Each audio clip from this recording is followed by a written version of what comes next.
Good afternoon and welcome into 247 Sports Live. If you are a fan of this crazy sport, you know college football never sleeps and neither do we. So we are here to bring you the latest from this spring season. I'm Grace Remington. I got a star-studded cast of characters joining me throughout the show. So let's get into it right now. The transfer portal window opened on Tuesday. It closes April 30th. So here's a look at the top players available in the spring window right now. Caden Proctor there at the top, the only 5-star available. He is crystal balled to go back to Alabama. Another O-line there at the top in Jason Zandamela, Cormani McClain, Damian Martinez. We will get to them later in the show. But with that, let's bring in the world champion of breaking news. His name is Matt Zenitz, and he has the latest on what's happening in the transfer portal.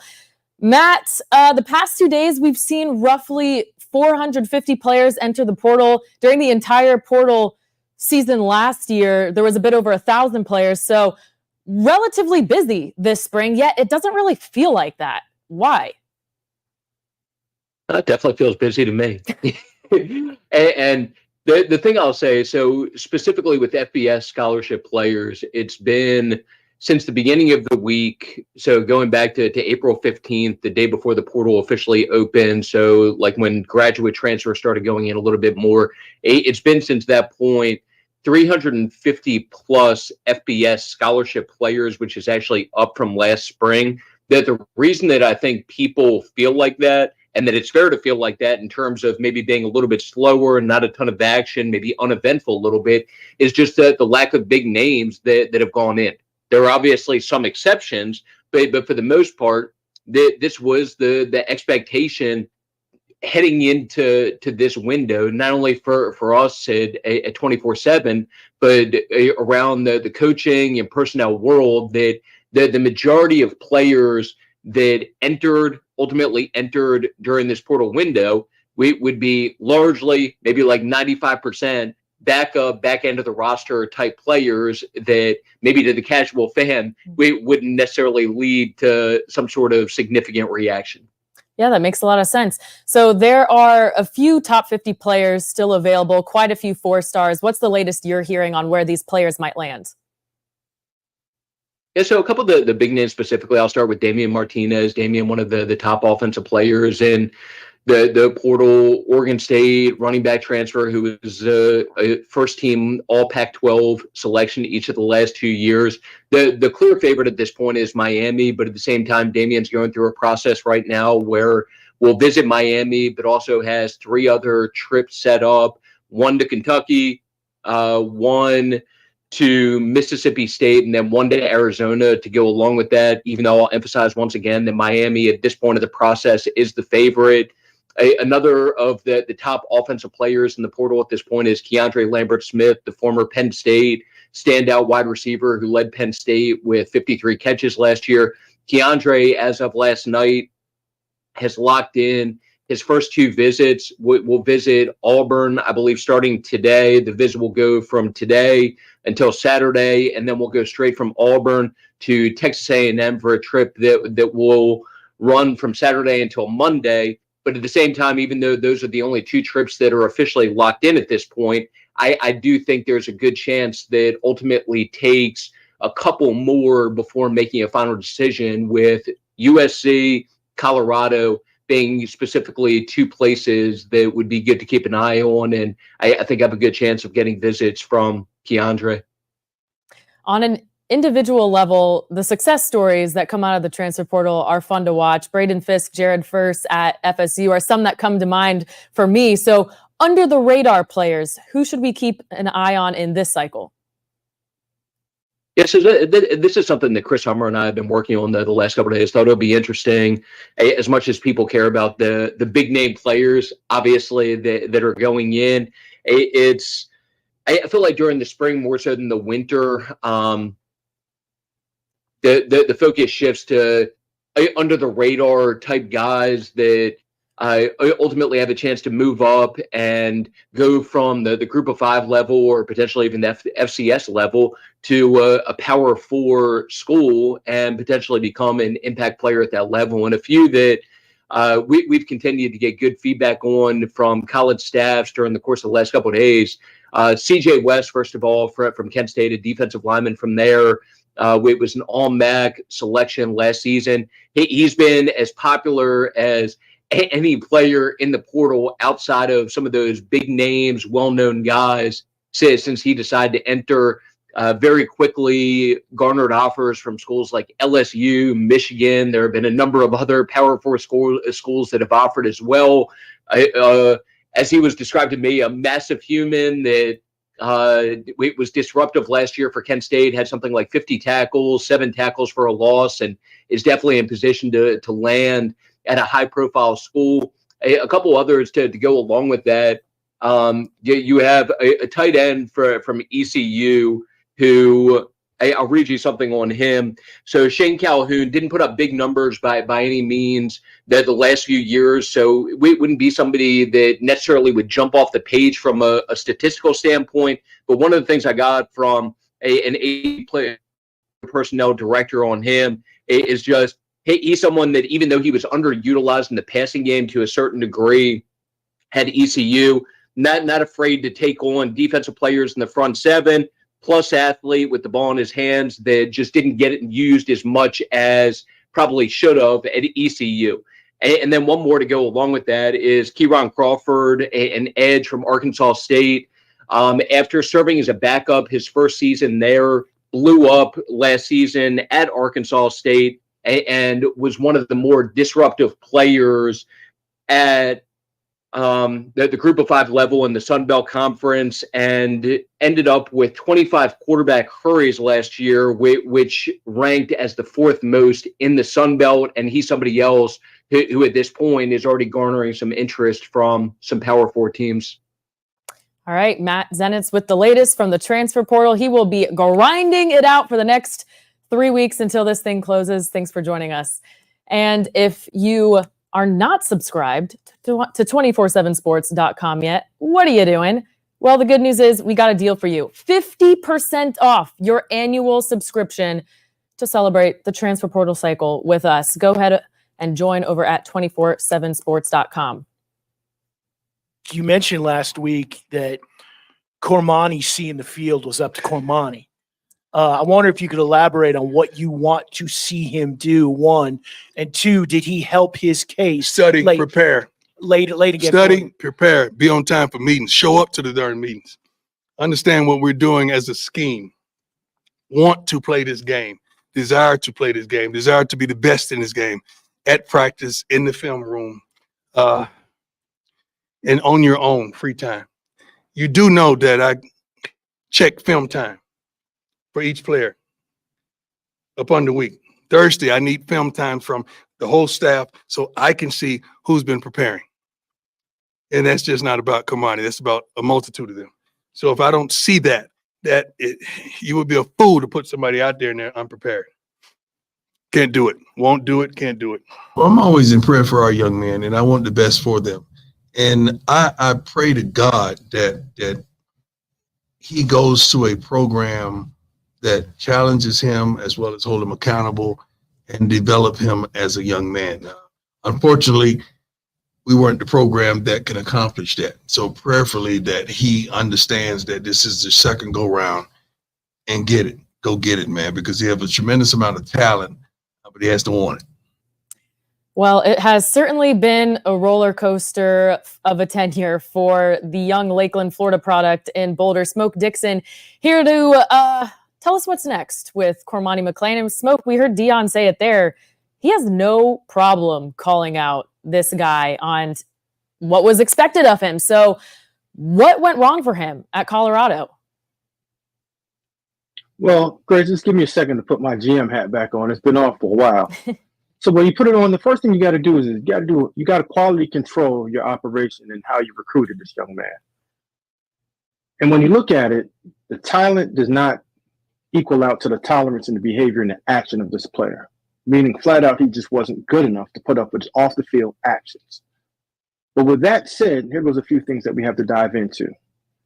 When you recruited this 5-star talent, did you do the proper evaluation and go all the way through to comb through his talent level, research his background in terms of his character, and did you have the proper people in place to support him when you did find out what he was off the field? So our Tom Loy has said that Cormani McClain is now linked to USC and his hometown school of USF. Smoke, regardless of where he goes in the future, how can McClain make things right? Well, the first thing I would tell him is, young man, be silent. Silent is power. Stay off of social media. Understand it's to put together a better team around you that can properly get you into the place that fits you properly. Second, invest in yourself. Invest in your craft. When you look at his body from high school to college, it's still the same, meaning that he has invested in the weight room or nutrition. You watch him from his high school film to the few reps that he didn't have in college. You didn't see the technique that you would want to see from a high school player going on to their first year in college. So you didn't see that development. So you want to say, young man, just take some time to own your craft and find out what your why is. And what I mean by why is the reason why you're playing this game, the reason why you're going to get from the step that you're at right now to get to the higher level of finding out when adversity does strike, you have to go back to that why, your real reason for playing this game that is difficult to play to begin with. Wise words from our Smoke Dixon. Thank you. Cormani McClain right now, the number 22 player rated in the transfer portal rankings, which you can go find at 247sports.com.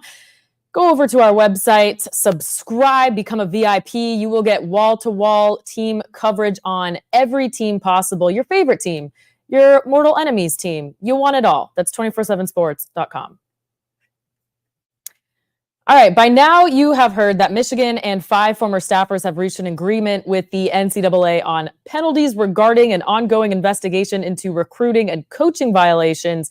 Among those penalties are Michigan will serve 3 years of probation, the program will pay a fine and face recruiting restrictions, and the coaches involved will face a 1-year show cause order. Our Sam Webb from the Michigan Insider is here to make sense of this situation. So Sam, what should Michigan fans make of this probation? What's it mean for the program, actually? I think it means that the tangible punishment, the punishment that you can see, feel, and touch from a fan perspective, was actually served last year. This is why you self-impose.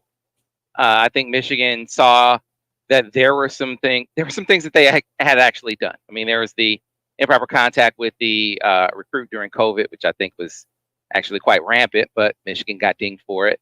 They had an analyst coaching, which is actually quite rampant, but I think Michigan got dinged for it. You had watching workouts on Zoom.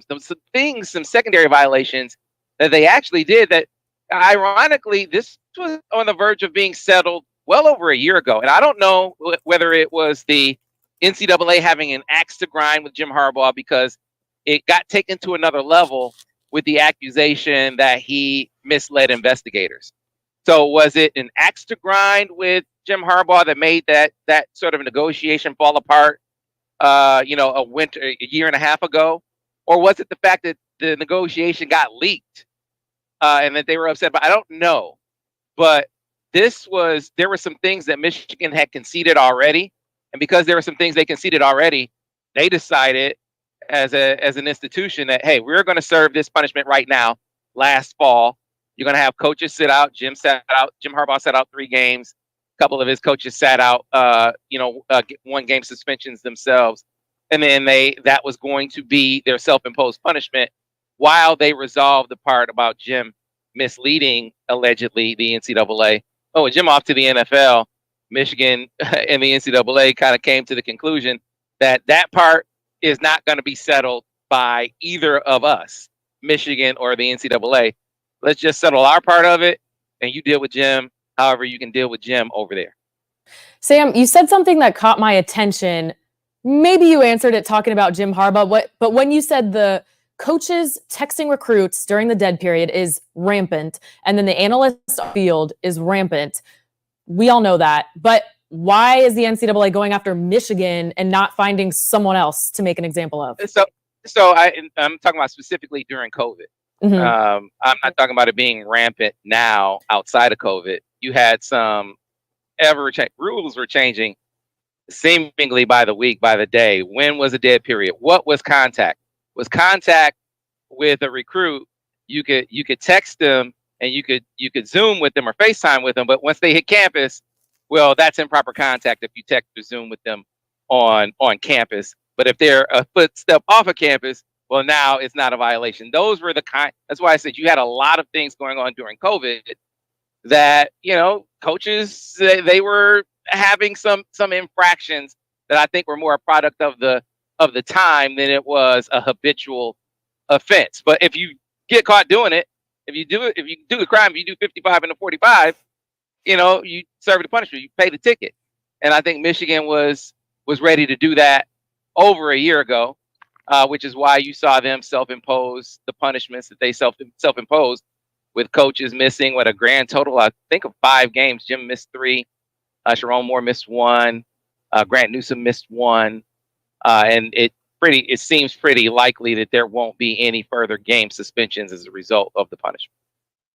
Cool. Thanks for explaining. Looking ahead to this upcoming season, Michigan has a lot of roster building to do. They've lost more than a dozen players from the championship team to the NFL. So which position battles should we be watching in the offseason, and how does that impact how they're attacking the transfer portal?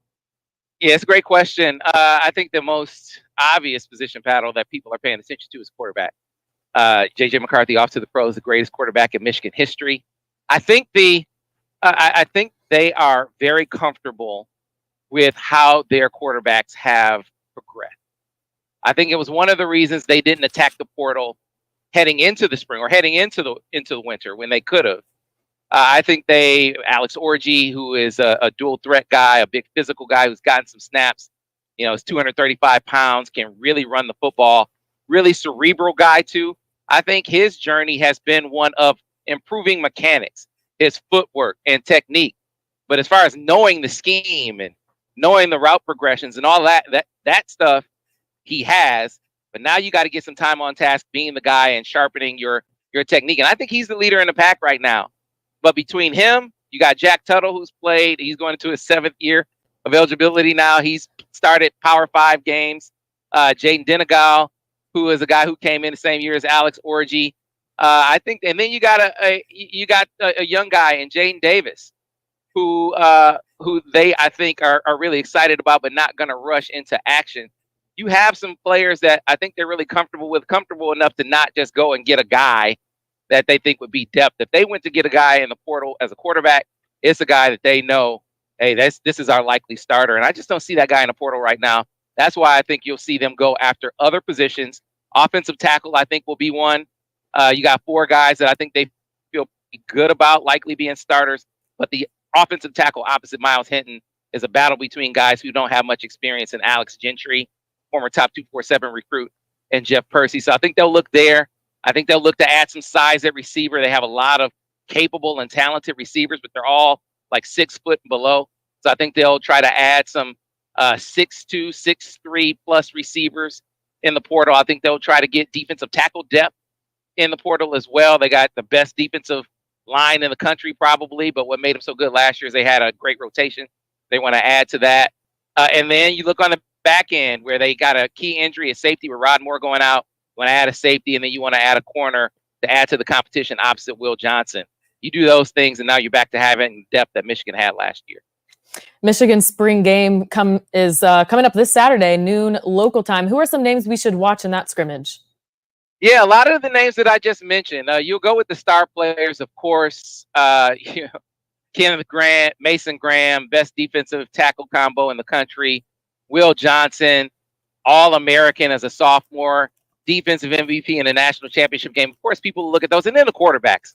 But I'm going to be paying the closest attention to the battles that I think are really tied to the portal as well.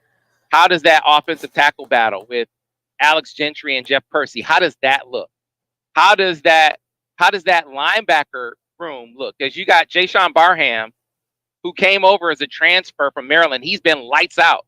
And then you have Ernest Hausman, who came over as a transfer last year the number one linebacker in the portal. So 2 years in a row, got the number one linebacker in the portal. But what about the depth? So be looking at guys like Jimmy Rolder behind him. What do the guys behind the starters look like at that position? And then at the corner spot, Jair Hill, who's a top 247 guy, he's competing for the corner spot opposite Will Johnson, along with DJ Waller. That's going to be an intriguing battle.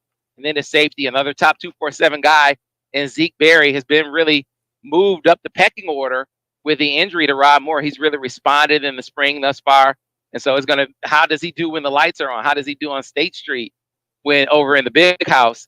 That'll be a question. We'll get our first glimpse of that at the spring game on Saturday. All right. Sam Webb with the latest from Ann Arbor. Thanks so much for joining us. And for more Michigan news and analysis, go ahead and check out themichiganinsider.com. Sam Webb, Alejandro Zuniga, their entire team, they are the best at covering a school that always finds its way into the headlines. That's themichiganinsider.com. USC lost 24 players to the transfer portal this cycle, but they've gained 11 back. The Trojans' incoming transfer class ranks 15th nationally. It includes 5 blue chippers with an average player rating just above 89. Our Brandon Marcello linked up with head coach Lincoln Riley to discuss the upcoming season. When I look at your defense right now, I guess you guys brought in, 5 cornerbacks just in this past recruiting class, whether through the portal or the high school ranks. You seem to be filling a lot of spots there, but what are you looking at potentially in the portal here in these next couple of weeks with it open right now? Yeah, the one position I would say that we have a lot of depth. We're very confident with the way it's progressed. Would be linebacker. I would be, unless we unexpectedly lose somebody, we feel like that room's really in a great place. Both the older, experienced guys and the young talent. We're excited about that room. But certainly the other 2 levels of the defense, are spots that we're going to take a look at. I don't know that we're in a situation where, other than probably an interior defensive lineman, that's probably the biggest need for us. We got. Seems like everybody's saying that. Everybody wants a tackle. Everybody wants. That's right. God didn't make many of those guys, and so I think that's probably the most immediate need for us, and we'll look at a couple of other guys as this thing evolves. But we really like the group we have out there. There's a lot of continuity. There's a lot of competition across the board, and I don't feel like we're in a deal where we've got to go in and make like mass changes after spring, which is the type of position we want to be in.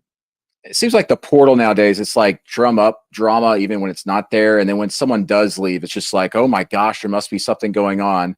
And it's happened in every program. And of course, USC, because you're in LA, you guys get that attention. And then here in the last couple of weeks, you've lost Isaiah Rakes and Jason Zandamala. What was kind of going on with the situations there? And then, of course, I saw where you had to even be asked about Bear Alexander, who's still on the roster despite all these other rumors. Is it just crazy to have to deal with all that stuff every day, seemingly? I guess in some ways you become a little numb to it. It's kind of part of it. I mean, you can take an internet rumor like what would happen with Bear, and I'm getting asked about, well, tell me about all these conversations and recruiting them back. I'm like, what are you talking about? Like, we haven't had those conversations. Like he's had a little bit of a hamstring issue in spring and has had to miss a little bit of time. And our conversations have been centered around him getting back and dealing just with the frustration of not being able to go full go yet.